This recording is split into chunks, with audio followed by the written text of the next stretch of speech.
ইসরায়েলের রাজধানী তেল আবিবের রাতের আকাশে ছুটছে ১০০ আগুনের ফুলকি, যা ছুটে শত শত মাইল দূর থেকে শব্দের চেয়ে বেশি গতিবেগে ছুটে এসেছে সুদূর ইরান থেকে।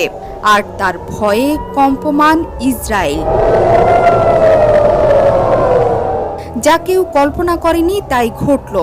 মহাপরাক্রমশালী যারা কথায় কথায় হাজার মানুষ মারছে, যারা স্বাধীন সার্বভৌম দেশের সীমান্ত লঙ্ঘন করে, তাদের পাশে আছে পৃথিবীর সব শক্তিশালী দেশ।